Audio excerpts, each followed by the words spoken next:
Hello everyone, my name is Alex McKenzie and welcome to an experiment called Life with FinDog.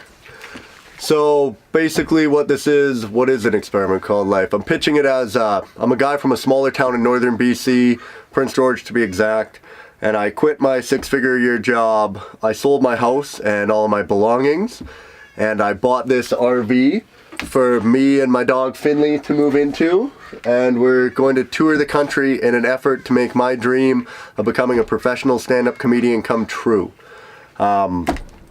Yeah, so if that's something you're interested in and you'd like to follow along, I will be doing weekly videos. This is episode 1. I'm going to release them every Monday of my previous week's travels. I also do have a podcast on, it's available on Spotify and iTunes. That is also called An Experiment Called Life.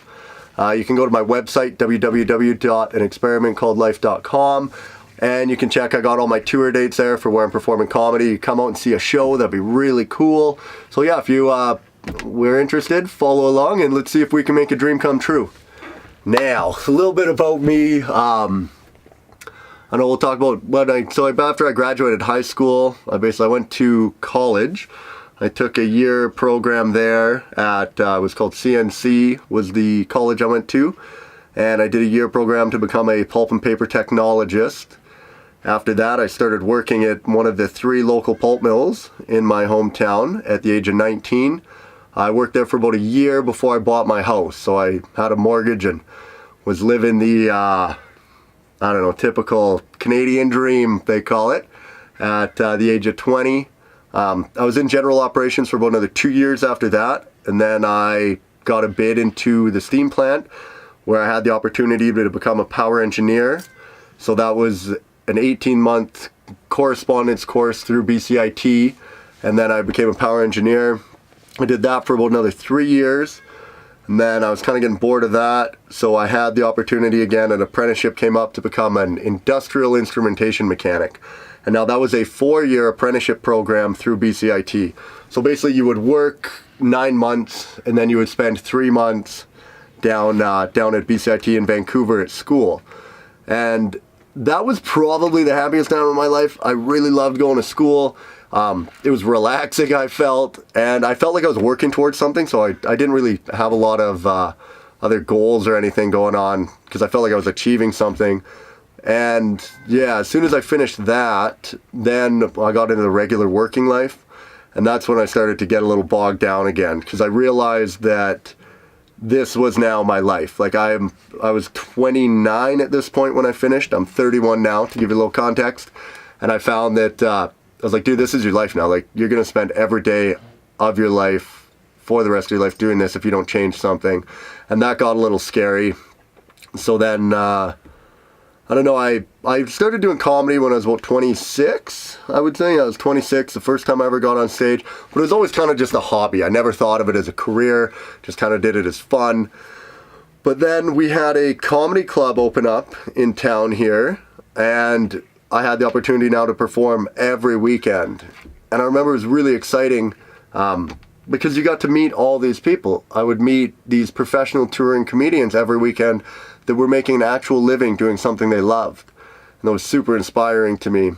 So that kind of is what put the seed in my head that I could do this as a career when you saw these other people doing it. And I've had a great amount of support from a lot of people in the community and comics that made me think, yeah, my dream could come true. I played competitive hockey. So I played in what they call, it was Senior AA Men's League. It was called the CIHL, and basically we toured around northern BC playing hockey every weekend, and I loved it. And I always told myself, play hockey as long as you can because, you're only getting older and slower every year, and eventually you're not going to be able to do this, as where comedy, you could do any time. So I always told myself, as soon as I can't play this hockey anymore, start focusing more on comedy. Well, last August, I got cut from my hockey team. Hey, this is very unprofessional. Last August, I got cut from my hockey team, so then I told myself, all right, it's time to go full bore and focus on the comedy thing. Once I started doing that, I got a lot more opportunities. I had some pro comics start taking me on the road, start showing me the industry, how to make money and do all of that. And then I realized that this could be a legitimate career if I just didn't have so many bills. So then I basically decided at that point to sell everything I own and buy this RV and hit the road. That's pretty much all I got right now for the first one. I'll give you a little tour around. I'll introduce you to Finn Dog. All right, let's see here. Oh, get this off of here. Oh man. All right, where's my Finn Dog? Who's a good Finn Doggy dog?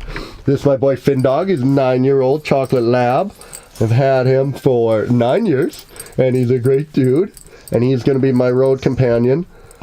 This is the RV. So we've got, it's a 23-foot Class C motorhome. It's Alps Adventure, they call it. This is mine and Finley's bed. We got ourselves a nice little bathroom back here and a shower. Over here is my little fridge.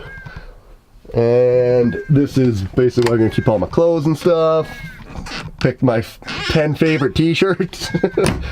This is where I do all my work, my little office space, kitchen table. There's some podcast equipment there. A picture of Finn Dog up there. This is my gaming thing. That's one thing I couldn't live without. I'm like, I'm not going to make it if I can't play video games on the road. So, brought that with me. This is where my co-pilot Finn Dog sits. He's got his full dog bed up there. That's where I'm going to drive from.